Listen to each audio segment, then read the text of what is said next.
Are you fascinated by the strange and mysterious in our world? Do you find yourself drawn to odd and unusual events or peculiar historical moments that aren't talked about in the history books? Do you feel as though you have a connection to forces or specters unseen, or that you're not entirely alone in the woods when you go for a hike? Do you think there could be something more out there? Well, strangers, do we have the podcast for you? I'm Christiana. And I'm Bree. Welcome to Something Strange, a podcast covering strange stories ranging from the supernatural, the paranormal, weird history, folklore, and more. From cryptids to real-life historical figures, from hauntings to peculiar happenings, there's a story here for you. Tune on in the first and third Fridays of each month for our main episodes. But if you can't get enough, check out our mini episodes on the fourth Fridays of each month. We're on Spotify, Apple Podcasts, Amazon Music, Audible, and YouTube.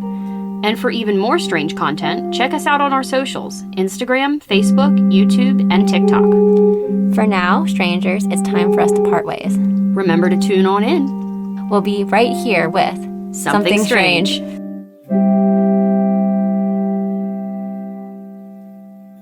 Canadian Creepies is recorded on the traditional lands of the Haudenosaunee and Anishinaabe peoples, under the Dish with One Spoon Wampum Agreement. These lands and waters have been cared for since long before Canada existed, and they remain deeply important to Indigenous communities today. As we tell stories about darkness, injustice, and memory, I want to acknowledge the very real histories of colonization, violence, and erasure that Indigenous peoples continue to endure. A land acknowledgement can't undo that harm, but it is a reminder to keep listening, learning, and supporting in truth and reconciliation in meaningful ways. We share these stories not to forget, but to shine light, always with respect for peoples and nations whose land we live on.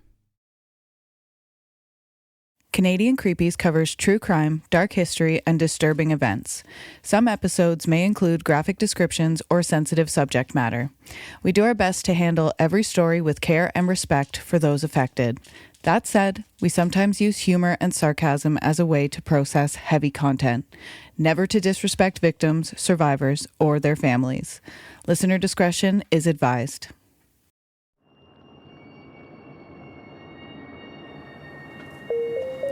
He was charming, recognizable, a trusted face on Winnipeg television. For years, viewers invited him into their living rooms. He delivered sports highlights with confidence, the kind that reads as success. Local media even gave him a nickname that stuck. They called him Winnipeg's Sexiest Man.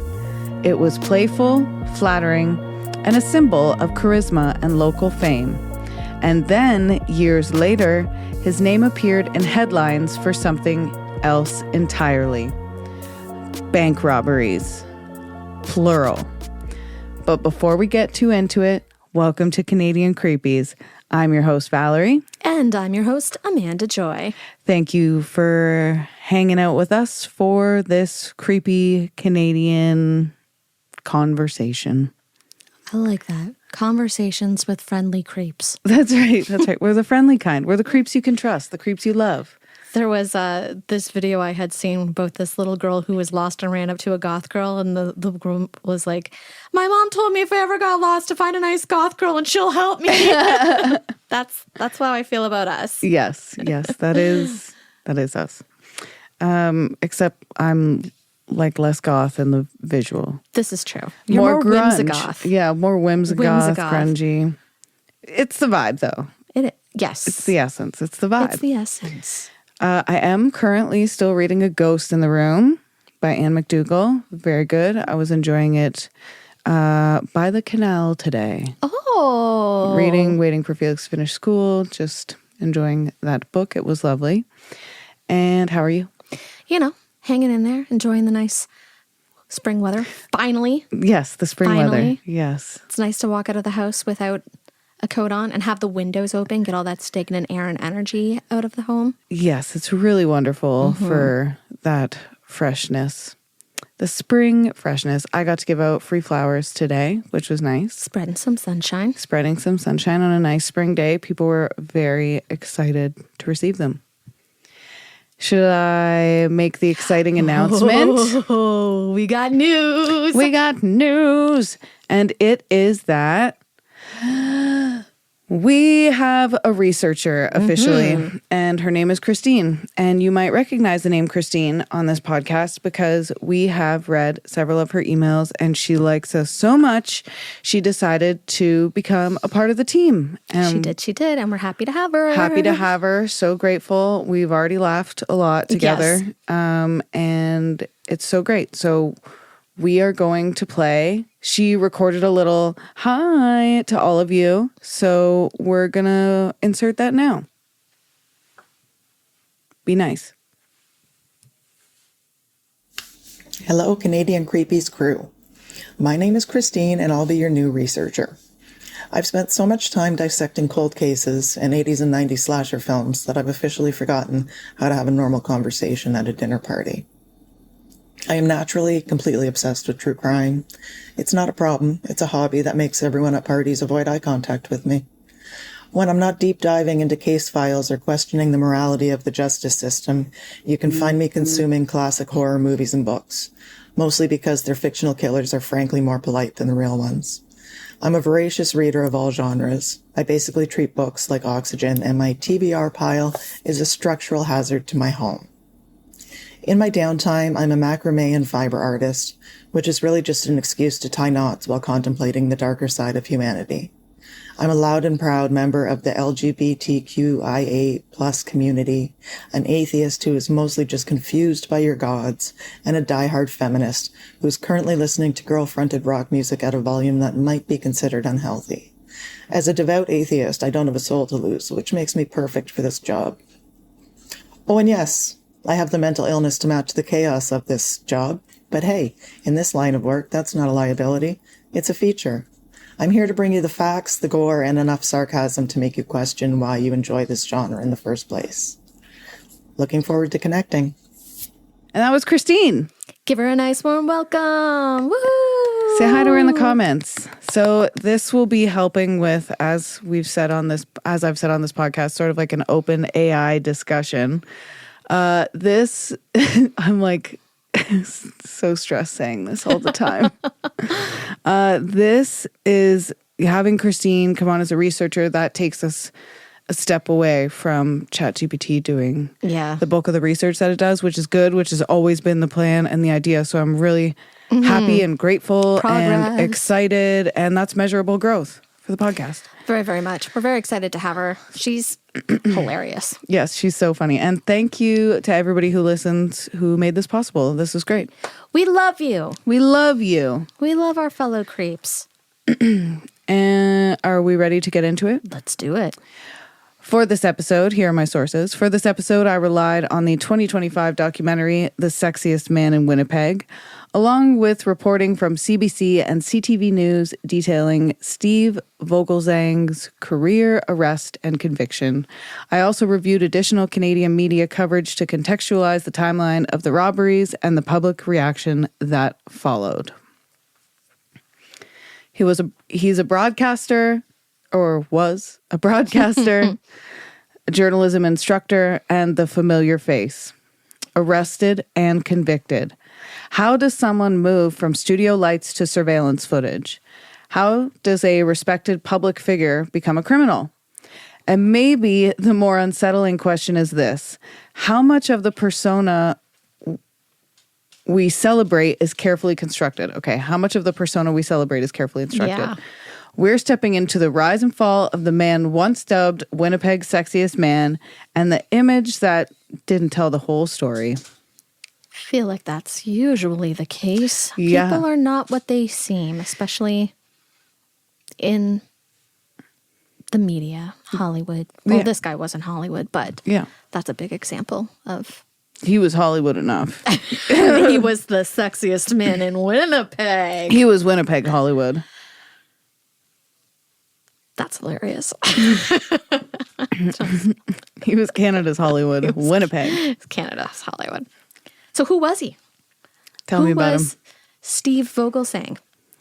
So he was a Winnipeg-based sportscaster and television broadcaster. He built his career in local television news, primarily covering sports, and became a recognizable and trusted media figure in Winnipeg. Wow. He was known for his confidence and charisma, polished, camera-ready presence. He was comfortable in live broadcasting settings and fit the image of the successful, sharp media professional. This case kind of, even though it's bank robberies and not murders, kind of reminds me of Ted Bundy. Yeah. Like The way he's like so charismatic. yeah. And like, oh, everybody, he's so handsome. But I mean, Is he? Is he what to wait each their own. wait let me see what year real quick. Let me see what year he was voted Winnipeg's sexiest man. Because fats really do play into what we perceive as attractive. I mean, there was a time where women were shaving their hairlines back because high foreheads were a sign of intelligence. That's really funny. I thought you were gonna say hairline somewhere else, and I was like, whoa. Okay, as I could have guessed, Steve Vogelsang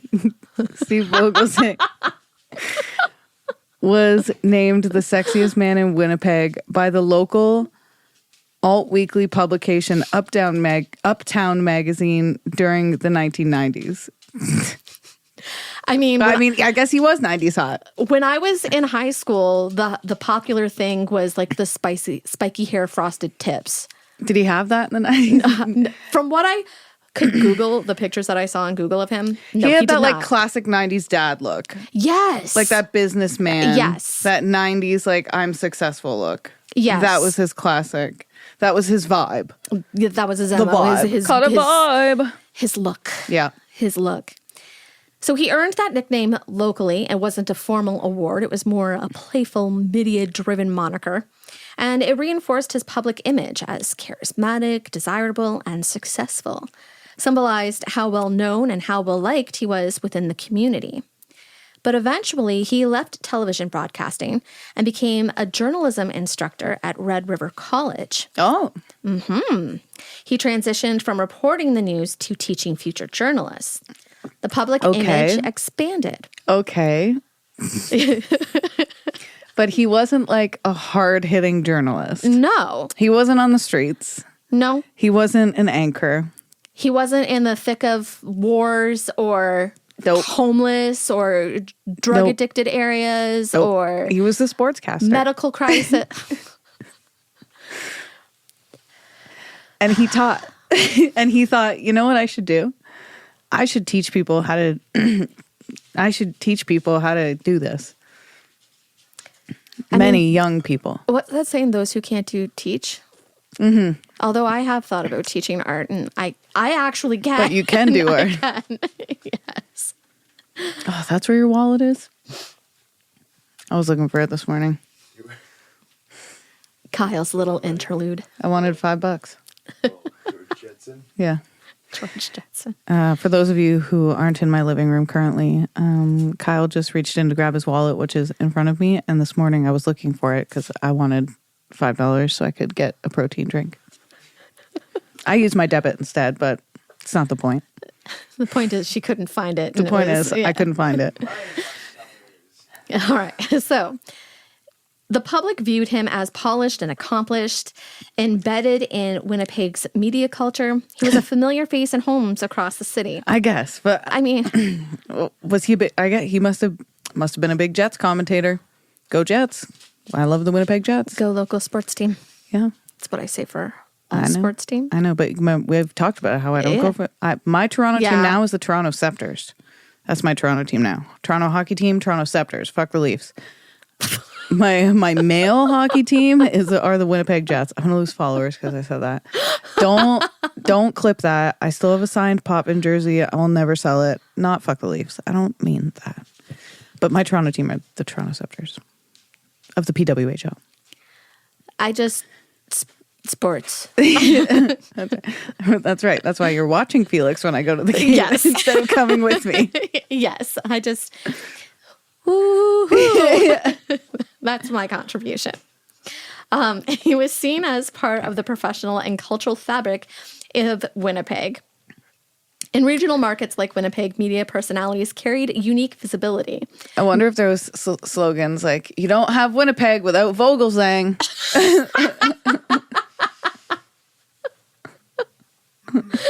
Like bumper stickers. Yeah, like I'm just like with a mug or like a giant billboard, I'm thinking. That was like the radio. Good morning, Winnipeg. His news station. Yeah, his billboard. Yes, for him. exactly. Yeah. Yes. Oh boy. This wasn't national fame, but it was hyper-local recognition. Viewers would see these figures regularly and feel a personal connection to them. Nobody would know this guy in Toronto. He would never want to visit Toronto because nobody would know him.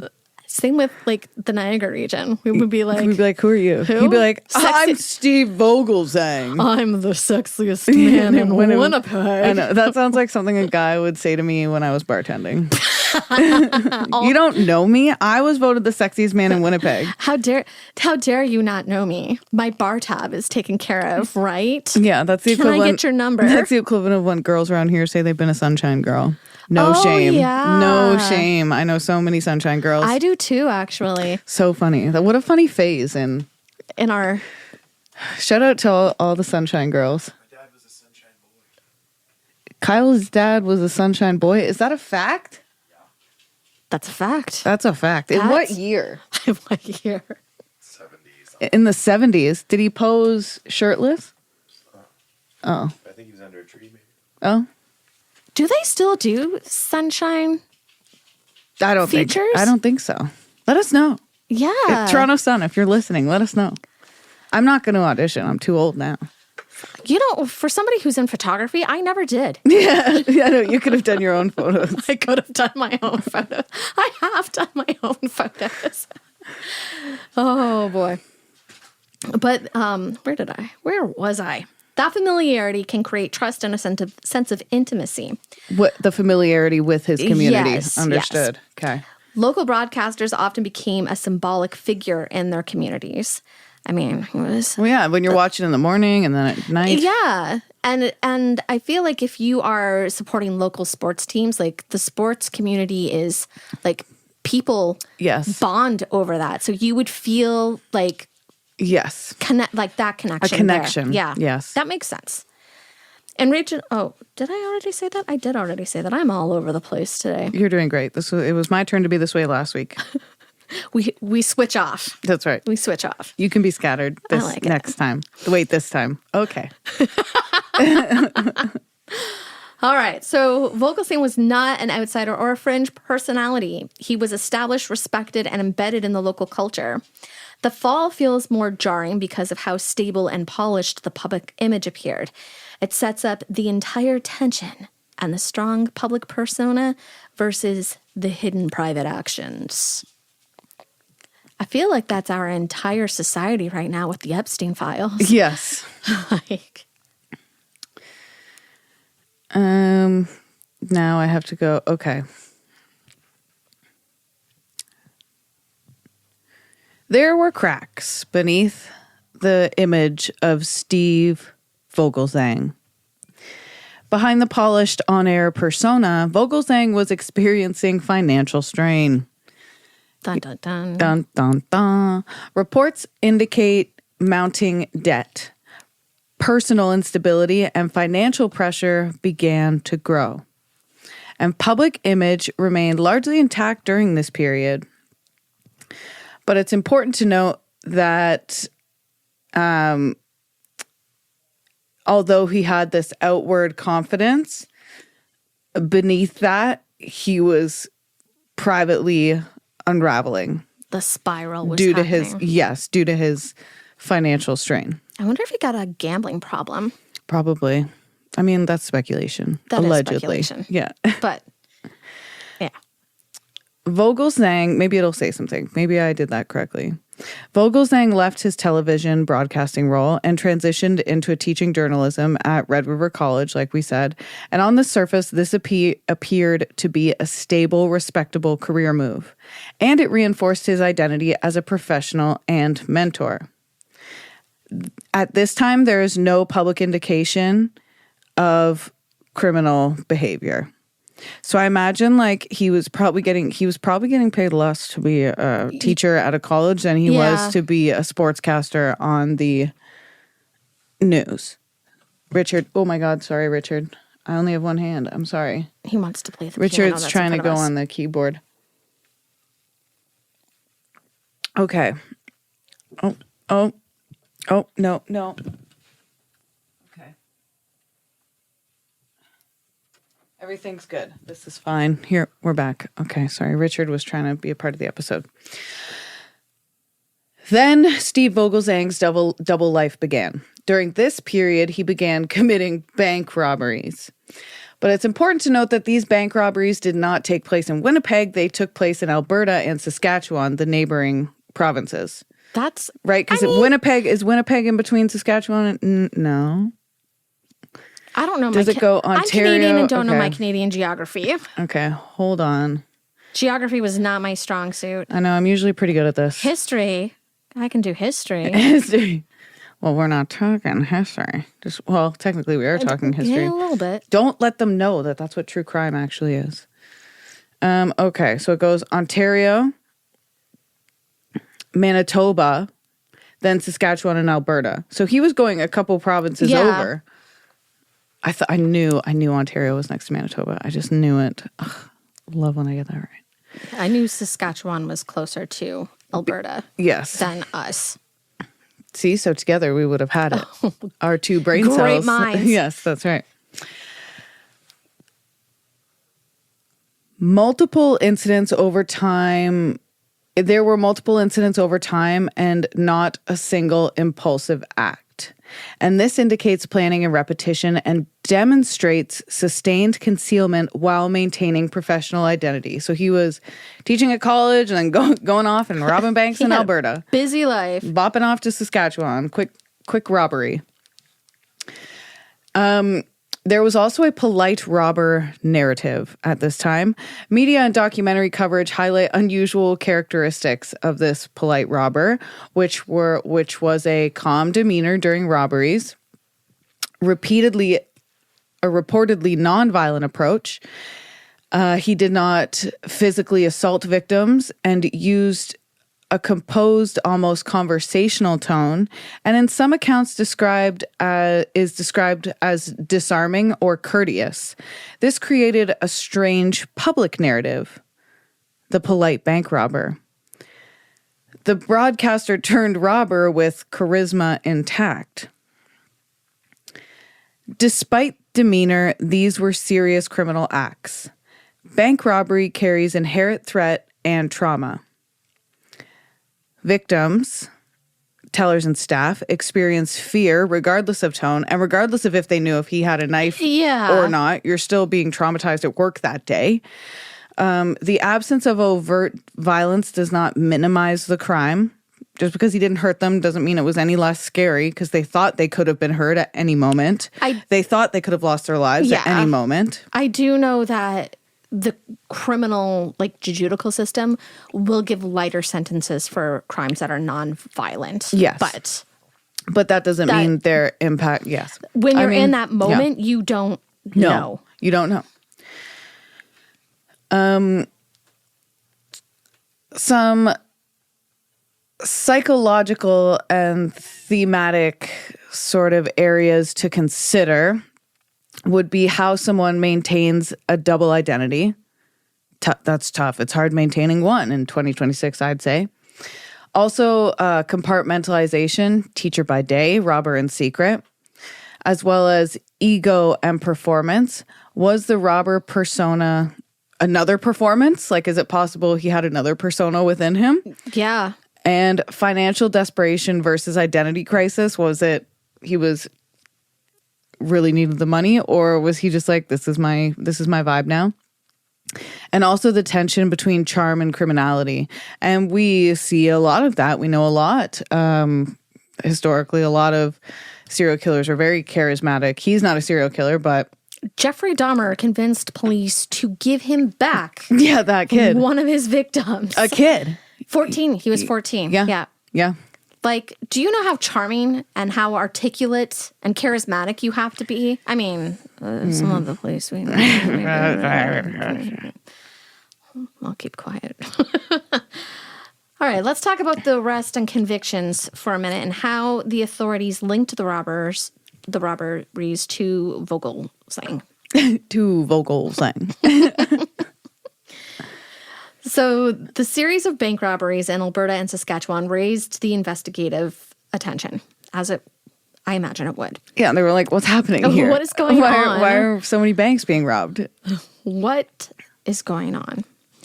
Surveillance footage and witnesses' descriptions were collected across all the incidents, and pattern recognition was noted. There were similar methods, demeanor, and approach. Eventually, they identified and arrested Vogelsang. The public revelation that the suspect was former Winnipeg broadcaster, sexiest man alive, Steve Vogelsang, was a shock factor. They're like, what the fuck? Yeah, right. What do you mean this guy? This is the guy who's been robbing banks? I feel like I thought he was teaching down at the college. I feel like it's like a Scooby-Doo episode where Honestly. like the kids pull the mask off and they're like, and who is Mr. Vogelsang? Yeah.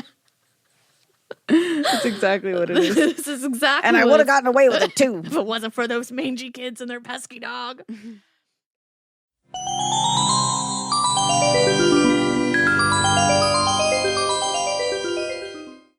Support reproductive justice in Niagara.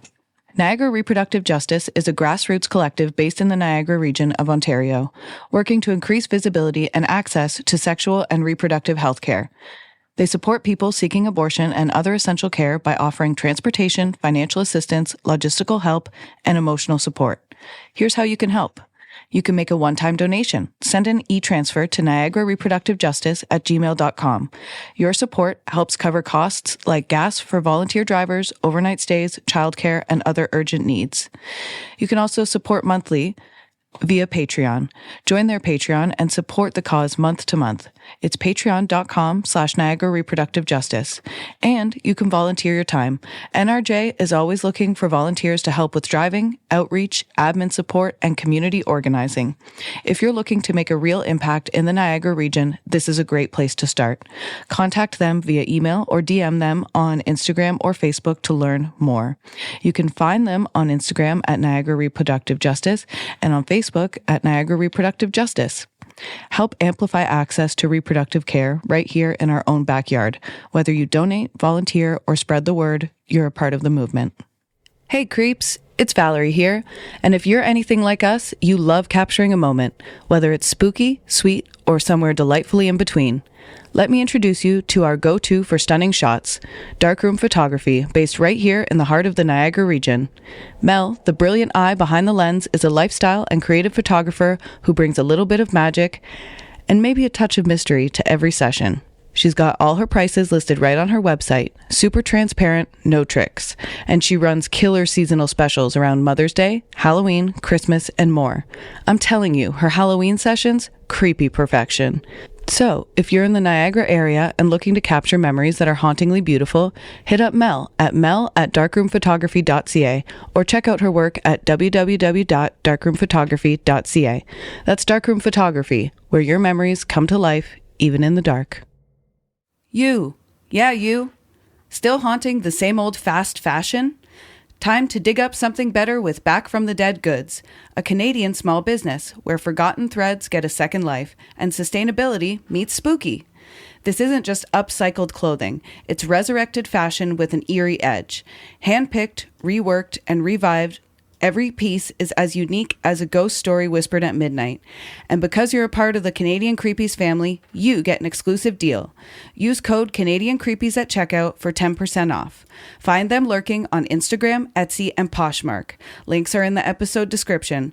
Give your wardrobe a second chance at life, if you dare. Looking for your next obsession? The Creators Collective Podcasts is your gateway to the dark, the chilling, and the downright fascinating. We're a community of independent podcasts with one goal: to share the best in true crime, paranormal tales, folklore, and unexplained mysteries. Whether you crave cold cases that won't stay closed, haunted histories that refuse to be forgotten, or stories that make you sleep with the lights on, there's a show waiting for you in the collective. And when you join us, you're not just listening to one podcast. You're stepping into a world of creators who love this stuff as much as you do.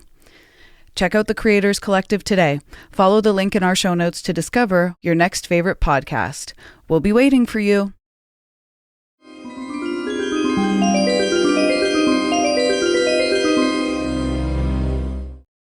So this wasn't a fringe suspect. It was someone who was a known media personality. They were shocked by the immediate contrast between his public identity and the criminal charges. And if you can't make it work on a college salary, I don't know what to tell you. On a college professor salary, I don't know what to tell you. Have you seen grocery prices? Well, now, but not in the 90s. Yeah, in the 90s, it was completely different. Yeah, discussed this. Do we have to go over my parents' situation again? I'll save you from that trauma. Thank you. The headline's emphasis on his nickname, Winnipeg's Sexiest Man. Sexiest man, Steve Vogelsang. Community reaction centered on disbelief. The idea that someone so visible could conceal repeated criminal activities was shocking. Media coverage highlighted irony and contradiction.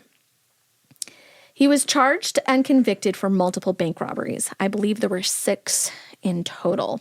6 bank robberies. 6 bank Oh robberies. my goodness.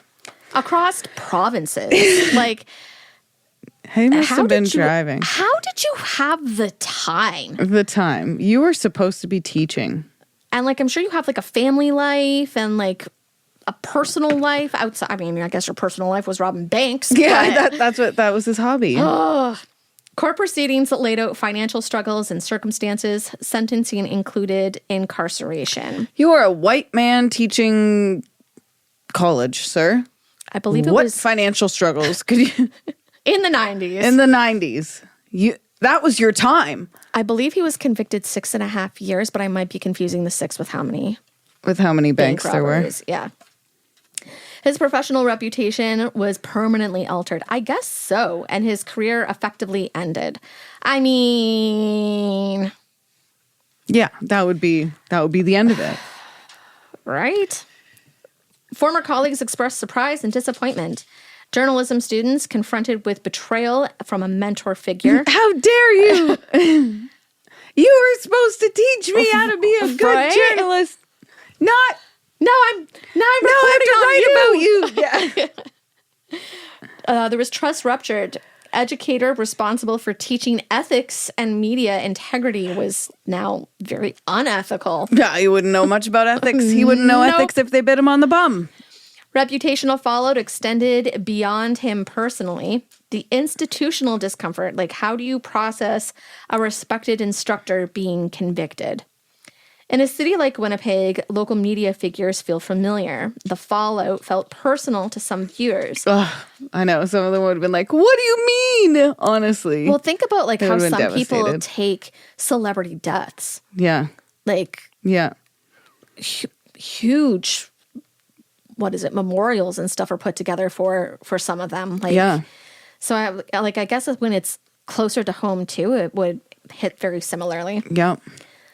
Smaller markets equals a stronger perceived connection. That's kind of what I was just saying. Trust in local personalities was shaken. Yeah, I guess that would affect all the other personalities as well. What are you doing in your spare time? Yeah. You selling drugs to the kids behind the school? Yeah, What's this going guy on was here? robbing banks. Right? Media personalities enter people's homes daily. Familiarity creates a sense of intimacy. That intimacy can create an illusion of knowing someone. When that illusion breaks, it feels like a personal betrayal. You feel like you're getting broken up with. Yeah. It raises the broader question. How much do we project onto public figures? Dun, dun, dun. A lot. We project a lot onto public figures. Okay, let's talk about The documentary, The Sexiest Man in Winnipeg. So I watched this. It's actually narrated by Will Arnett. Oh! Yeah, it's really funny. John and I will have to watch that. Yeah, it's good. Yeah. It's on Prime.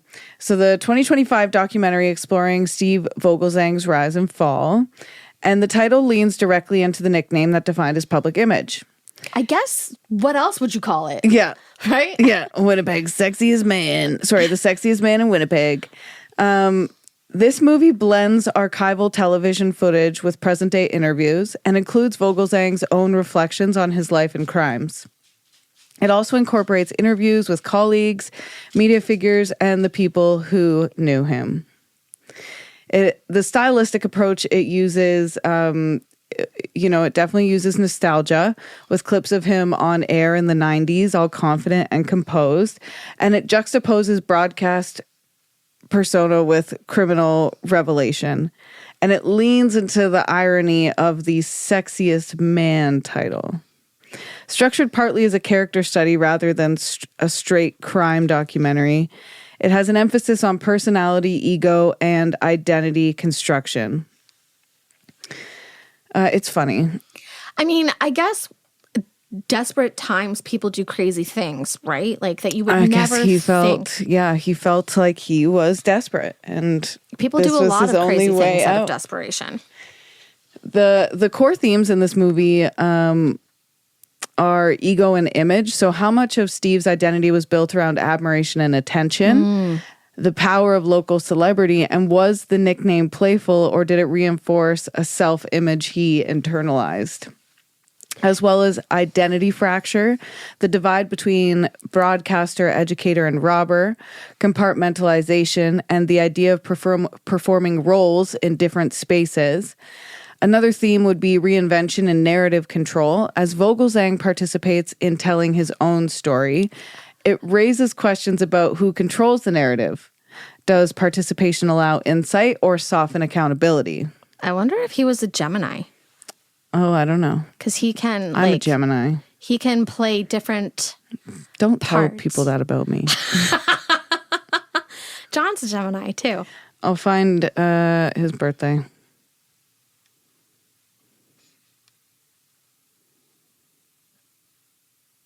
Hold on. Birthday.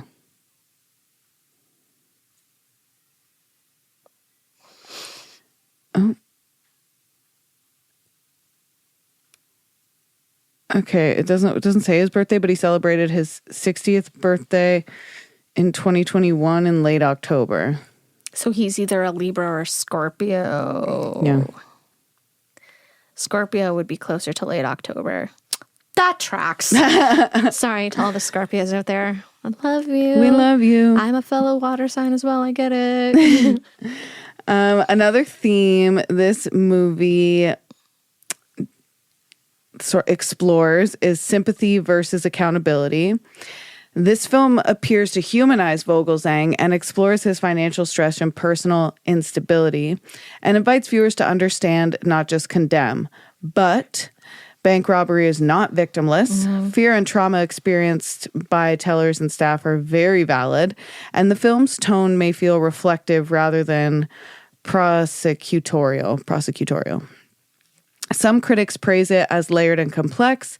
Others suggest it risks centering charisma over consequence. And described as walking a fine line between humanizing and minimizing, and it raises tension. Does nuance become excuse?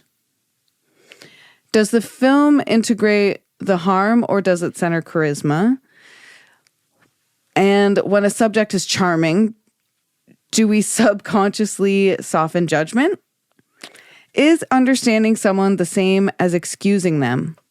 And can a documentary critically examine someone while also giving them the mic? Ooh. I don't know the answers to any of these questions. Luigi Mangione right now is like, Give him the mic. I would give him the mic. You know what? Know. Yeah. Inquiring minds want to hear from him. Yes. Yes.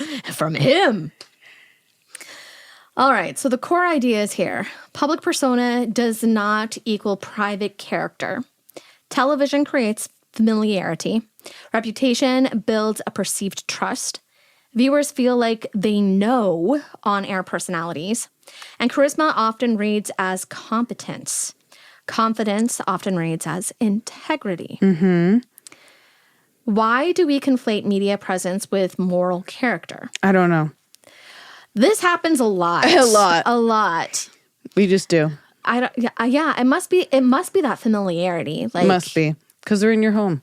You invited them into your home. Yeah, and I mean, not maybe in this situation, but like certain people are portraying characters that you maybe identify with and resonate with, and it does build that trust. Yes. I know what this person is like because they're portraying something that I can relate to. Yep. The illusion of intimacy created by media, broadcast media, is something that needs to be discussed, and how easily a polished image can mask instability. Yeah. The danger of assuming visibility equals transparency. Vogelsang's on-air composure versus his concealed criminal activity, and the shock factor rooted in image contradiction. In small-town markets, fame feels closer and therefore more personal. Yeah. Winnipeg is not a massive national media hub. No. Regional broadcasters become embedded in the community identity. Yeah, they would. Familiarity at grocery stores, events, and local gatherings. You know that store. You know that guy. Yeah. Like, I'm sure if, especially local sports events where communities and families are gathered, you'd be like, oh, hey. Yeah, totally. And because Saw you on the TV. because he's this personality, I'm sure it's part of his job that he has to be like, yeah, come on in. I'll pose for a picture. For sure. You know? I'll sign your shirt. Yeah. And then you feel even closer. He was nice to me. He's just as nice as he seems on TV. Yeah. So it really reiterates those concepts that you have. Yeah. Local fame can feel intimate and accessible. Totally. Hyperlocal recognition versus a distant celebrity can be different as well. You feel closer to them. Mm-hmm. There's a stronger emotional reaction when someone from here falls. Yeah, when someone you know. Like we talk about Carla Homolka and Paul Bernardo. Yeah, it's crazy. To this day. Yeah. There is community investment in public figures. How do small markets amplify both admiration and betrayal? Winnipeg's Sexiest Man is a distinct title, and the nickname reinforced the community's recognition. Yes, it really did. Oh, yeah. What happens when identity is built around admiration, though?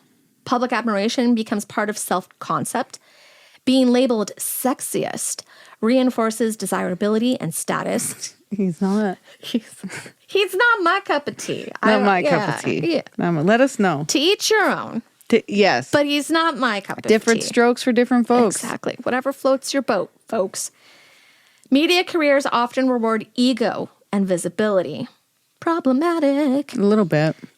The pressure to maintain public success and image is also to be considered. We should take into consideration how masculinity is tied to status, control, and performance. Still. To this day. Yes. The fragility of identity built on external validation. Don't do things just for the likes. Be you. Know thyself. Know thyself. Know thyself. Financial instability colliding with identity of success. I'm struggling with the phrase financial instability. I feel like it's more just like financial immaturity. Oh. You know what I'm saying? He just like wasn't good with money. That doesn't mean you're financially unstable. To say that you're financially unstable would mean like it's almost like circumstances beyond your control. Or you're not making enough to live in the thing. But by all intents and purposes, this man had jobs paying better than the average Joe. He was probably making more than a 2-income family at the time, than a low-income, 2-income, double, And what success looks like for everybody is completely different. Yes. So he could be speculation here, but like it could have just been his, I don't want to say demotion, but his job change. Yes. He just didn't know how to live within his means. Yes, That's exactly. not financial instability. That's No. not knowing how to live within your means. There's also pressure to maintain success and public image. So I said that. Financial, yeah, I said that too. Was robbery about money alone, or was it about reclaiming control? Both. How many female bank robbers are there aside from like Bonnie from Bonnie and Clyde? I don't know. If you guys know, Let us know. fill us in. Let us know about women bank robbers in Canada. Because I feel like this is one more reason women should be in charge of things. Yeah. So avoiding speculation, fame as a thematic exploration, not a diagnosis here, people. When the subject tells their own story and truth becomes layered, Vogelsang's participation in the document kind of skews that a little bit. Direct access can feel transparent, but precipitation also follows framing. Audience receives filtered reflection. Yeah, especially with him being a part of it. I feel like this is kind of similar to, there was a movie made from Carla Homolka's perspective. Oh, God. And I think Lauren Pepron played Yes, Carla. I saw that. Oh, yeah. And Carla Homolka actually helped the directors and the writers. Ew. I feel that's a little... Yeah, just because this... Ugh. Yeah, that's iffy. A little... Yeah, because the court documents prove otherwise. Yeah. You were thrown into prison for a reason. For a friggin' reason. Yeah. It feels very... maybe not to that same degree, but similar vibes. Yes. Now, does self-reflection equal accountability? No. The difference... I mean, not in this case. Yeah. Maybe. Is there a difference between explanation and justification? Yes. Do documentaries have ethics with who gets centered? When charisma persists on screen, does it soften the impact of harm? Also, who controls the story? Whose voices are emphasized? And are victims' experiences equally centered when it comes to these type of documentaries? Yeah, and don't say that part. Okay. I'm already on the next page. Okay. You knew what was going on. Okay. So those were just some questions and themes within this episode to think about and consider, because that's what we do at Canadian Creepies. We explore, we think, we critically analyze, all while you're on your way to work or doing your laundry or something. Okay, so a broader reflection. Let's connect this to other Canadian falls from grace. Canada has seen this pattern before. Public figures elevated to trusted, even iconic status, only to fall under the weight of scandal or crime. Jian Ghomeshi is an example. Once a celebrated CBC radio host, later charged with sexual assault. Peter Nygaard. I remember that. That was huge. Peter Nygaard, fashion executive and billionaire, now facing serious criminal charges, and he'll come up again in another episode. He didn't.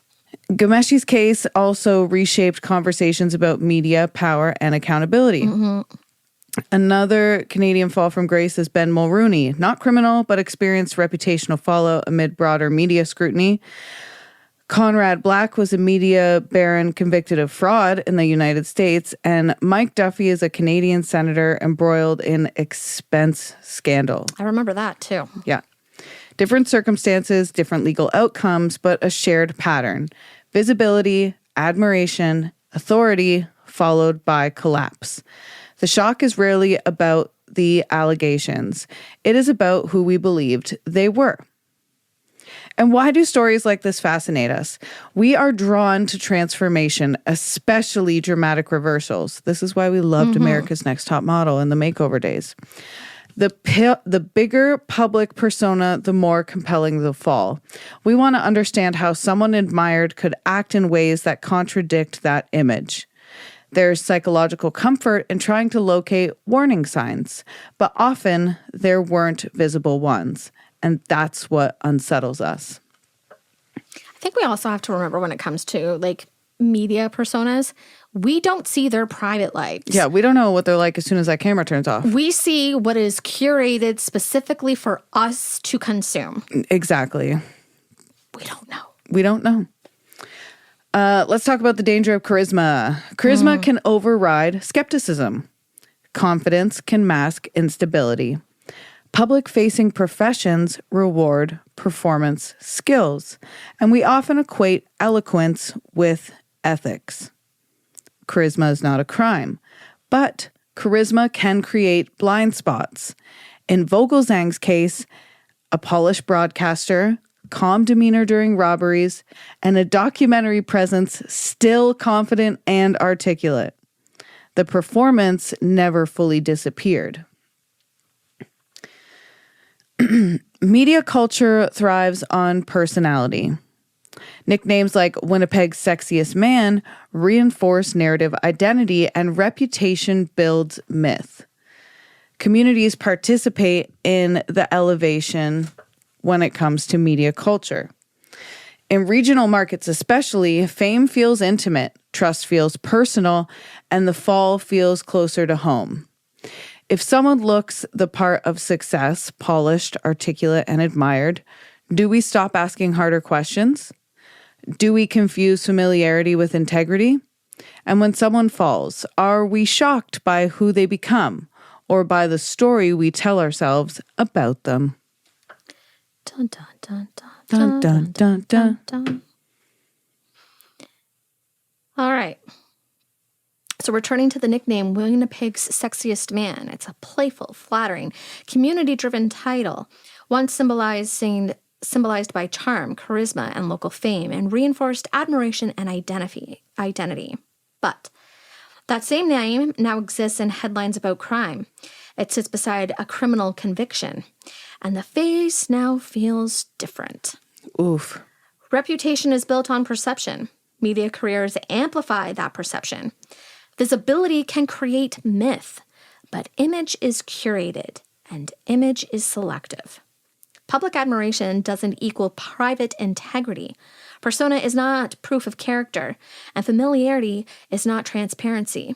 The story is not just about bank robbery. It's about image.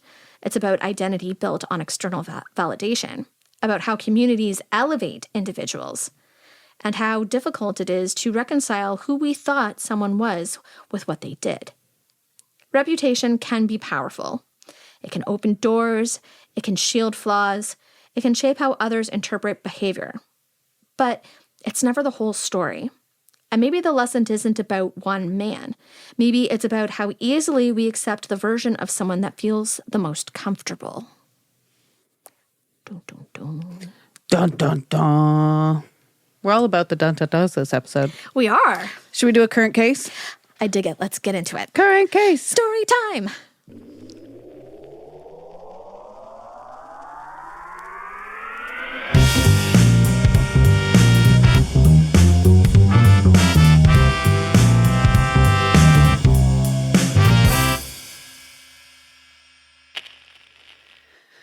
Police in Toronto and the Greater Toronto Area have warned about a sharp increase in jewelry store robberies and thefts.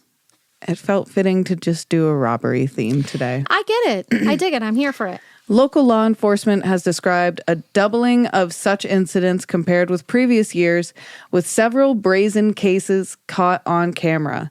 These include smash and grab style thefts targeting high-end watches and other luxury goods. So I think it was last year I actually saw a recording from the Penn Center in St. Catharines of a smash and grab robbery at a jewelry store, and it was a bunch of young kids, and the one guy goes to run away and he smashes into one of the posts and knocks himself I saw that. I was like, okay. You were not that bright. No. Running away with all these jewels, whomp, boof, to the ground. And then they were caught shortly after that. Shortly after. You did not plan that out thoroughly. No. In one case, in late 2025, 2 people were arrested after a Rolex was stolen from an elderly man in Scarborough. Police say the suspects approached the victim at a plaza, offered money and a watch, and when declined, removed the victim's Rolex, causing injuries before fleeing in a van. There have also been reports of police seeking suspects connected to the theft of over $1 million worth of watches and cash in a series of coordinated thefts, with multiple men believed to be involved. Many of these robberies revolve around visible signals of status, luxury watches, jewelry that is easily noticeable in public settings, or victims who are followed from nightlife venues, restaurants, or shopping areas. Social engineering, approaching victims under friendly pretenses, has been part of some incidences. The rise in jewelry store smash and grabs and related thefts has spurred community concern and police awareness campaigns, especially in York region and surrounding areas. It's just very brazen. So, yeah. Like, if they're brave enough to do that, it could very easily escalate to become something more. Totally. But I think smashing glass is very different from smashing a human. This is true. Toronto police have released suspect images in some cases and encouraged anyone with information to come forward. These investigations are ongoing as authorities track trends and attempt to prevent further crimes. Officers have also highlighted the emotional and financial impact on victims. A luxury item isn't just valuable, it can carry sentimental meaning and leave lasting trauma even if no weapon was displayed. Okay, I'll give them that. Much like Winnipeg's Sexiest Man, these crimes involve appearance, perception, and status, where visible signs of success become targets. The contrast between image and reality is clear. Wearing a high-end watch is about personal expression, confidence, or achievement, but it can unfortunately make someone a target in the real world. These cases remind us that charisma and status symbols don't shield individuals from danger, they can even attract it. Both stories, Vogelsang's fall and these robberies, raise questions about how society perceives success and image. Whether it's a polished media persona or a luxury wristwatch, visibility can be risky when admiration and assumption overshadow critical thinking or awareness. And that's the end. There you have it, folks. That's all, folks. Thanks for tuning in. We'll creep you later. We'll creep you next week. You can follow me, Radio Valerie, on TikTok, Instagram, Facebook, and Canadian Creepies on Instagram. And speakpipe.com/Canadian Creepies. Nominate your Creep of the Week, your hometown haunt, or your current case you want us to talk about. She really does read and listen. Everything. Absolutely everything. Everything. And you can find me at Down the Crooked Path. Go down it. Wander with me, people. Wander. Hold hands. We'll skip merrily That's right. through the darkness. Together. Hand in hand. That's right. Creepy, clammy hand and creepy, clammy hand. I promise I'll wipe the sweat off on my pants first. But you can find me at Down the Crooked Path on TikTok and on Instagram. You can catch my episodes, the Down the Crooked Path podcast, also on Thursdays, but also on the Tuesday segments here on Canadian Creepies. That's right. And that's it. Thanks so much. We'll see you next week, folks. We'll see. You'll hear us. You'll hear us next week. Yeah. And you can talk to us in between if you want to. We're here for it. Okay, bye. Bye. Don't let the bed creeps bite.